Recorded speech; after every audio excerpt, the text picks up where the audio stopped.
this patch is by far one of the most versatile one that I've ever seen. There are a lot of teams who focus on split push. There's a lot of double mage setup. Double mage strategy coming in. There's a lot of hyper carry strategy, hyper link, hyper land slot, and I feel like anything goes now in this series. And yeah, like I have agreed. And unfortunately, say for those of you watching at home, I gotta tell you this as well. A reminder that there's 3 particular heroes banned from MPL right now. It's gonna be Sylvana, Freya, as well as Zas. So I feel like the Sylvana ban was kind of like, damn, it's kind of like the meta right now. But you know, life goes on. You know, it's MPL, man. Life goes on. That's so sad and depressing. But yeah, I have to agree when you're stating out that anything can be played now. It's like everything is possible. Even the heroes like, okay, Kaja is one of the most underestimated heroes these days, but that just shows differently when the side of Logan when you play with a divine judgment perfectly well executed. But again, I'm gonna question this. Lazia straight away lock onto Cloud. That kind of change a whole lot of strategy on the side of EVOS, because 2 games in a row they have been locked down Cloud straight away. They got themselves the first pick this time for both side. But then, at the same time, they got themselves Uranus on the side of EVOS SG. We've seen that the teams that with Uranus on their side have been winning consecutively. That's BOSSKUR with Uranus before, and EVOS got themselves the Uranus on the first game. Can we say that Uranus actually wins the game or not? Well, it might be like that, but in this case here, I feel like the first pick, banning of the carry, first picking the Cloud, kind of opened things up for BOSSKUR to actually take the game. But at the same time, this leaves the option for EVOS SG. Do they let Bambi play the Link here? Because the Link is going to be up for grabs, but it seems to be Selena is going to be banned off instead from EVOS, going to be picked off instead from EVOS SG and BOSSKUR. Do they want to ban off the Link here? Because Hyper Link is still in the pool. There's a lot of heroes that can actually play the Hyper strategy, but at the same time, what are they going for? Because they picked up Export. This is going to be Zaraki's hero being picked off here. EVOS SG respecting the power of what Zaraki has, and EVOS SG has been banning Xbox all 3 games in the second phase of the ban, and also almost identical draft from game 1 as well, opening up with Jawhead and Venus in this particular game. But BOSSKUR, they're banning the Kimi instead. Okay. I have to agree with that. We've seen Kimi before. That's really painful. But at the same time, let's open up Pharsa. Mind you, that Pharsa. And when it comes to Pharsa, it's a really good hero, especially being played with Xbox on that side, which can zone everybody away, zone out every single hero that try to jump onto Pharsa with that last insanity being popped out. And also Jab coming in with that immunity when he opened up his first skill. That's really handy, but they will ban out Violet instead. So we have Pharsa on the loose. There's also never mind that. Yeah, I think BOSSKUR has like anticipated this already here as well. Like considering that Cho is not the pick here, we know Sino is an amazing Cho player. I wouldn't be surprised BOSSKUR actually locks down the Cho, but at the same time, he might actually pull off their divine. Their Kaja again, but seems to me with the Pharsa, their response is going to be Aurora and as well as the Carmilla. Okay. Is picking. Okay, I like this. Aurora. I like this draft. I love this draft because this is just mean. The moment they log onto Digger, this is just mean coming up from EVOS SG. And we can just nullify Aurora if that happens. But at the same time, they don't have a marksman. So I think they are contemplating and thinking quite some time now for EVOS SG because there are lack of physical damage there. But I like the fact that they pick Aurora over this because why? Aurora is so good against Pharsa. You know, the lockdown, the freezes, and that ultimate burst coming out from Aurora can just finish away a squishy hero like Pharsa. One more thing. You know how fast it is to get the freeze back on when you just spam the first kill out of Aurora, right? And you can shut down any hero you want at this point. But can they execute that well? When it comes to execution, that's the bigger problem for BOSSKUR team.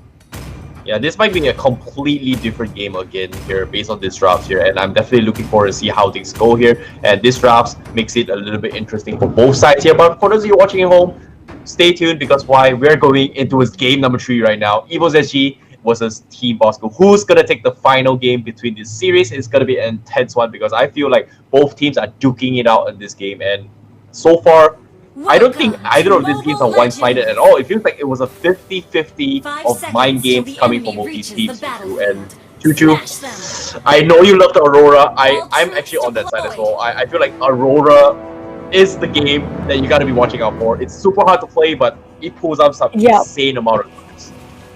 I know, right? But at the same time, it's kind of a balanced draft. If you look at on the side of EVOS SG, they have pretty good initial phase draft kind of buzz, especially with Bambi playing. We do know Bambi one of the best match player of that. Bambi with the far side. It's also Loon on that Selena. We can see a couple of unstoppable stunts at the same time, so it kind of balances out this kind of output as well. So I cannot wait. I cannot wait to see how this is gonna turn out, because Zaraki just finished off his Faraga. I'm gonna try to secure the and prolong the time played by Soul here, because he needs to buy time for the hyper carry to finish off two buff at the same time. We're talking about the blue and the red both. But looking at top, Sino, can he just get away from this? Because there's a lot of spamming coming out from Loon on top of that lane. Yep, at the same time here, middle side here is going to be Ejector from JPL, doing enough damage with jabs here, force the Pope to revitalize and back off. Unfortunately, he does have the Bulbasaur available, or in this case, the Walking Cabbage. However, on the bottom side as well, this is going to be a tough spot here, considering as Soul was able to zone Zaraki out of lane. He actually lost one lane of creep base, and it's only level 2 as of now. Same goes for Sino up top as well, getting pressured extremely hard here coming from EVOS SG, and immediately they skyrocket with a small lead coming from EVOS SG. Lun looking to set up with the arrow. Can he burst down Sino? Unfortunately to say, it's not going to be enough. Oh, it's really close, but that immunity coming out from Sino Ancestor gives really a handful to actually go out for. But they have the first blood on Bambi just now. He got that one kill against Easy for Jap. So Jap don't want to overstay himself. That gives a lot of experience, and that brings all of that probably three heroes got themselves the ultimate that they needed. But Loon trying to get that kill here with a feather airstrike on the Loon's really close. If only they have that burn on the side of Loon, that flame shot really is painful. But they will get the tier 1 tower on top. The same goes for bottom. They try to get the towers as well. But who will make it on time? Who is faster at this rate? I do have a feeling top still have to retreat back for now, because Camilla, which played by Jap, just arrived, while bottom we're looking at Aurora, Logan, and also Lexia, who will be ambushed by none other than JPL. This is the reverse what we had before. JPL, the only job you have right now is to aim Lexia.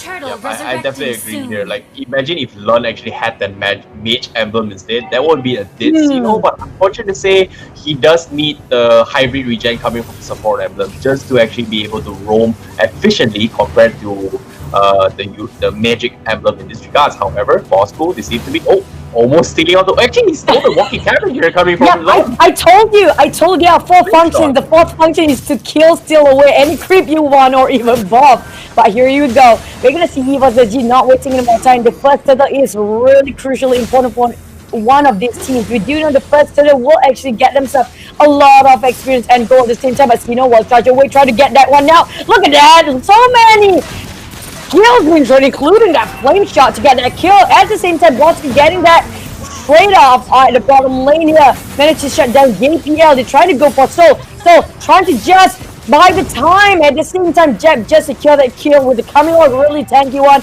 They got themselves straight off on the top tower there for the side of EVOS SG. But will they get it on time? But BOSSKUR try to push it away for the bottom lane tower instead.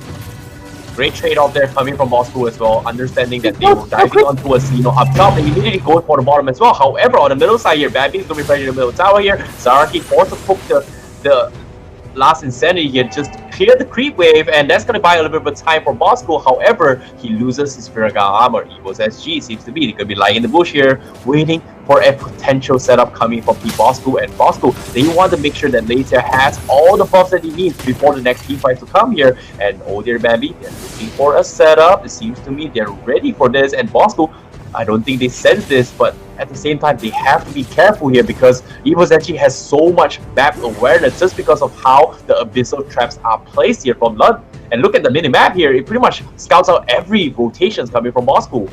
And so, they kind of gonna back off. if you notice, they kind of mirror each other out, especially the rotations going top and bottom, and the reverse going out for the same way these two teams trying to go. But look at that, Audrey dropped a cold instruction just now by Aurora, and that JPL lasted very long enough to get one kill, but double kill on that hyper carry. That's not a good news for EVOS SG. At the same time, trying to split push on bottom quarter, know that it's too late to get into the party and just push on the bottom lane instead, but now it gives a lot of space on the side of BOSSKUR to actually get the top tower instead. With the minion slowly creeping in, they just missed a little bit on that abyssal arrow, still didn't manage to get that tower. They try to wait for the engagement next. They have to wait for the abyssal arrow to level. It's going to be and Camilla, and now they're trying to buy time, and Jeff kind of caught up in between. Better airstrap being used. They are 5 men on top, and now we're looking at back to respecting lane boss, trying to get the turtle next. You know, every single person on the side of EVOS SG is actually on the top lane. This gives them a lot of opportunity and time of the window that they need to go for the objective, which is going to be the turtle. Got finished off by Lexia nonetheless. Beautiful play there from Logan with the saves as well. However, it's not over yet because BOSSKUR, they're going to be going for the push here. But however, Forza bursts is down. Jabs instead, that's going to rack up some kills here, but Lexia also disengaged here, and you can see Tino with the saves with the wall charge as well, out of position, but the arrow from the sides here, catching on the Logan, they have to fully disengage, and Feather Aspray being used as well, and BOSSKUR, they're so low, and EVOS actually will steal the blue buff away from Lexia, and because of that, they're going to be opening up there well, but Lud with the arrow catching on Zaraki, he's going to make it alive, but fortunately for him, he does have the Immortal, does not have the Flicker, however, but he's going to survive. The Feather Aspray will finish him off, and that's going to be down for the count here for BOSSKUR, and EVOS SG, they managed to get their objectives, and they will pull back their aggression, pushing them back against BOSSKUR's response. This is still anybody's game. They are kind of up to par for both of the teams. I'm really happy to see this kind of games. You have to agree with me here, Darren. I definitely agree, but at the same time, Aurora is going to be a super annoying hero here. However, BOSSKUR Xenor is going to go in for the opening with the wall charge, catches onto the 2, and they will get another kill again here. That's going to be Bambi and Lund down here, so no magical damage available coming from EVOS SG, and BOSSKUR pushes back again here. Nice catch off here. Lexia does have the turtle buff available and the red buff as well. They are going to try to commit this fight here. Lexia looking for a setup, but Logan from the side with the frost catching off the Jarhead, and that is going to be another one. Bites the dust coming from EVOS SG. Now the blue buff, they're going to try and steal it here. Forza, does he get it? Yes, he does not here, because apparently the retribution steal from Lexia. My goodness. That was really a close call, but aside from that, you have to give it a go for the cold destruction dropping on a lot of people. Logan made sure that they got themselves well, but Tino trying to block it out. That was a nice setting up coming from Tino, but so overstayed himself, and he is not welcome at all. Another cold destruction being dropped there. Chuck a lot of HP down on EVOS' side, and now look at that direction going with the last insanity. There's a nice combo and follow-up coming up from the side of BOSSKUR. The Feather Airstrike will finish them all, almost got it, but they will take that one away for Zaraki. The rest of the team still all men alive, and they even get that tower. That's a big loss coming from EVOS SG. 10-5 for the scoreboard, and widening the gap of that GPM there with what, almost 5,000 difference, and now go for the last turtle in the game. Lexia just widen up the gap even further.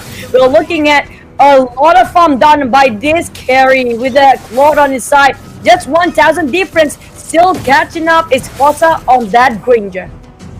Wow, what an insane play there early on here coming from Xeno. He flickered forward, wall charge, catching Forza off guard once again. Like, I was about to mention that it was going to be down towards marksman gameplay here. If Forza dies, pretty much game is going to be over. But at the same time, it's EVOS SG we're talking about. Anything can go. They have the Uranus, and they're trying to open up the map a little bit more. But BOSSKUR, they're responding exceptionally well to this answer, and Logan has been insane on that Aurora, going for those catches. And Zaraki now, he does have the blue buff. He's going to try and clear the creep wave once again. And EVOS SG, they have to back out and be worried about this here. They need to find those pickoffs, and unfortunately, they can't seem to find any here right now.